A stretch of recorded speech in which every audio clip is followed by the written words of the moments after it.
Good morning sir. Sir, vice chancellor BHU vice chancellor को लेकर काफ़ी कवायद हमेशा बनी रहती है कि कैसे होने चाहिए, कैसे, कुछ इस पे बारे में बताइए सर। देखिए, स्टूडेंट लाइफ से लेके अब तक मैंने लगभग 12 के इर्द गिर्द वाइस चांसलर देखे। उसके पहले के वाइस चांसलर के विषय में हम लोगों के नेतागण और सीनियर्स बताते रहते थे कि ऐसे थे, वैसे थे, ये स्टेचर था। सबसे बड़ी चीज़ कि पहला ले लेते, जब जिस पे मालवीय जी बैठे थे उसको हम लोग मालवीय चेयर भी बोलते।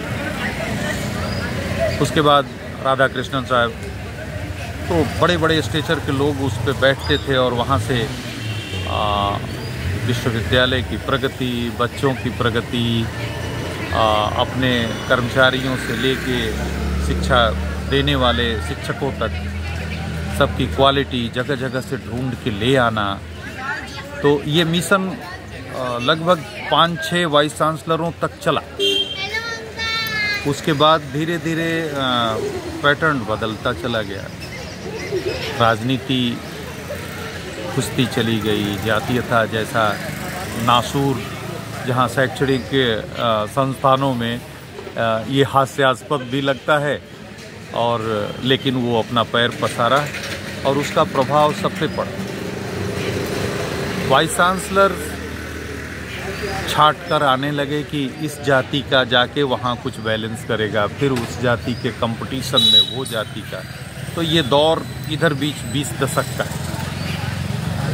उसके पहले हमें याद है, हम लोग के आने से पहले ही शायद उनका टेन्योर ख़त्म हो गया था, लेकिन हम लोग दर्शन किए कालूलाल श्रीमाली का। और उनके बाद रस्तोगी साहब आए, जो खुद ही अपने आप में बड़े साइंटिस्ट थे। तो बड़े नेशनल एक्सपोजर के जितने लोग थे या हाईली इंटरनेशनल फेम के लोग, उनको चूज किया जाता था कि इनका कंसेप्ट कुछ लाभान्वित करेगा विश्वविद्यालय और वहाँ के वातावरण।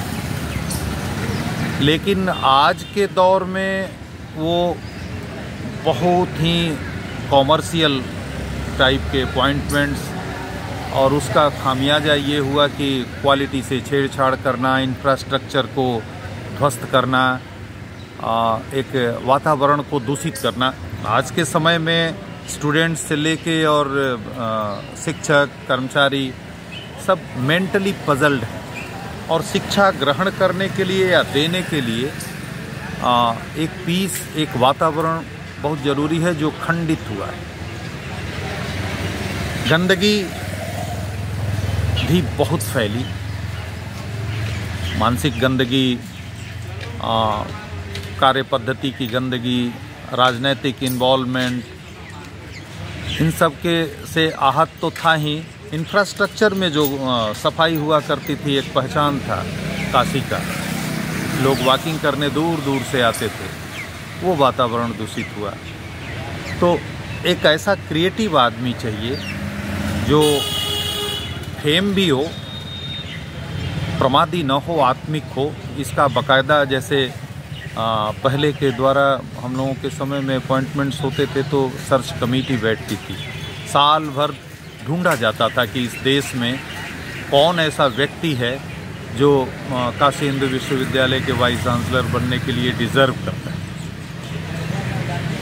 ये सब चीज़ें तोड़ दी गई, क्योंकि अपने अपने लोगों को सेटिस्फाइड करना है, उनके द्वारा राजनीतिक लाभ लेना है। इन सब चीज़ों का से आहत होता है, मालवीय मूल्य भी आहत होता है, ये भूमि भी आहत होती है, यहाँ के विद्यार्थी भी बहुत नुकसान झेलते हैं। बहुत सारा फ्रस्ट्रेशन है आज के दौर में जॉब क्रिएशन का, लेकिन काशी हिंदू विश्वविद्यालय में जॉब कभी बंद नहीं हुई। इसकी अपनी स्वायत्तता खंडित हुई है, नहीं तो वाइस चांसलर जितना डिमांड करता था कि हमको इतने ओरिजिनल कर्मचारी चाहिए, इतने शिक्षक चाहिए, उतना मिलता था। तो धीरे धीरे हम अपनी साख खो रहे हैं, बीएचयू अपनी साख खो रहा है। ये अतिशय पीड़ा का विषय है सबके लिए। अच्छा सर, काशी हिंदू विश्वविद्यालय की जो गौरवमयी परंपरा रही है, इसको लेकर कौन ऐसी चीज़ है जो हमेशा चुप हो जाती है सर वाइस चांसलर के द्वारा आने के बाद? क्योंकि बहुत अनुभव के बाद ही ये कहा जा सकता है जो आप में है कि वाइस चांसलर बहुत लोग आते हैं, जैसे अभी सुधीर जैन सर हैं और इससे पहले भी भटनागर सर थे और कई लोग आते जाते रहे हैं। तो क्या चूक हो जाती है? किसका ध्यान रखना चाहिए आने वाले वाइस चांसलरों को? देखिए, वाइस चांसलर स्वाभाविक है बहुत ही मोस्ट सीनियर प्रोफेसर होते हैं, तो वो अपना अगर मूल खो देते हैं। बहुत बड़े बड़े शिक्षाविद आए यहाँ, स्वाभाविक है वो शिक्षाविद उस लेवल के जब बने तो उसमें उनका अपना ऑरा, उनका मूल था, और जब वो मूल लेकर आते हैं उस चेयर पे बैठते हैं तो नो डाउट वो बहुत ही अच्छा करते हैं और सबके लिए अच्छा करते हैं। जैसे बीच में प्रोफेसर राव आए। प्रोफेसर राव बहुत ही बड़े आदमी, अब्दुल कलाम साहब के साथ उन्होंने काम किया है। बहुत सारी चीज़ का एक्सपोजर यहाँ नहीं हुआ, बहुत सारे लोग उस टीम में थे, तो उन्होंने सबका कल्याण किया। खासकर साइंस, टेक्नोलॉजी, मेडिकल, जितने इंस्टीट्यूट हैं, एग्रीकल्चर इंस्टीट्यूट, मैनेजमेंट, इन सब में जॉब ओरिएंटेड विषय हैं तो जॉब मिलता रहता है।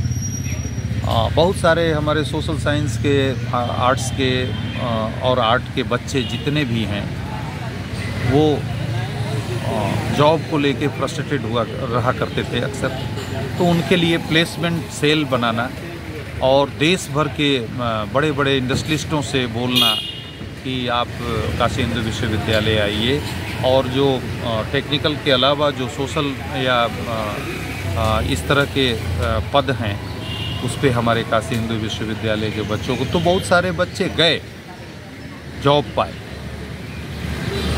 और बहुत सारे अपॉइंटमेंट्स बंद होने की वजह से कुछ बिहार पब्लिक सर्विस कमीशन ने यहाँ के बच्चों का कल्याण किया। लगभग 500-600 के आसपास सोशल साइंस और आर्ट्स के बच्चे सेलेक्ट हुए वहाँ।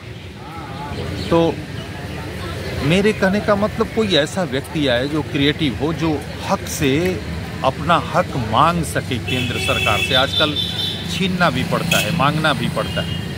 ऐसा व्यक्ति हो जो अपना हक ले और बच्चों को लाभान्वित करे, खासकर यहाँ के शिक्षा के स्तर को सिर्फ जीवन यापन का संसाधन तक न छोड़े, उसके मूल तक ले जाएं, उसकी ऊंचाई तक ले जाएं, ताकि उनका व्यक्तित्व भी भारत देश के लिए भी काम आए, विदेश के लिए भी काम आए। कुछ अपना परिचय बताएं सर। मैं नाम तो अरविंद सिंह चौहान है, लेकिन मेरा प्रोफेशन जब से बदला, मैं अरविंद योगी मेरा निकनेम है। मैं उस योगी नाम से एक मेरा प्रोफेशन है, गायकी के क्षेत्र है, वोकल। मैं वोकलिस्ट। और पीएचडी वगैरह करने के बाद शिक्षा ग्रहण जब हो गई तो मैंने कुछ भजन अपने से लिखना स्टार्ट किया कि शिक्षा का कुछ सदुपयोग उसमें करूं। और संगीत में तो मैं सेवरल एक परफॉर्मर भी हूं। बहुत सारे एल्बम्स वगैरह आए। अब देखे कि समाज ज़्यादा अश्लील सॉन्ग और भोजपुरी सॉन्ग पे आ गया तो हम लोग साइड हो गए। सर, अपने मन पसंदीदा एक भजन गुनगुनाइए, ये मेरा निवेदन है कि दर्शकों को भाएगा। मन पसंदीदा जिसमें आप जीते हों।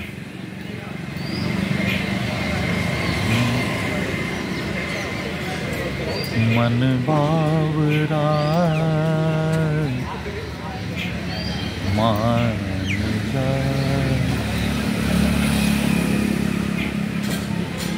मान जा बाबरा मान जा। चंचलता प्रवृत्ति है तेरी, लोक लाज नहीं देखे सन की आ। यह तन को अचेत करे, मन बावरा मान जा। बहुत बहुत धन्यवाद सर।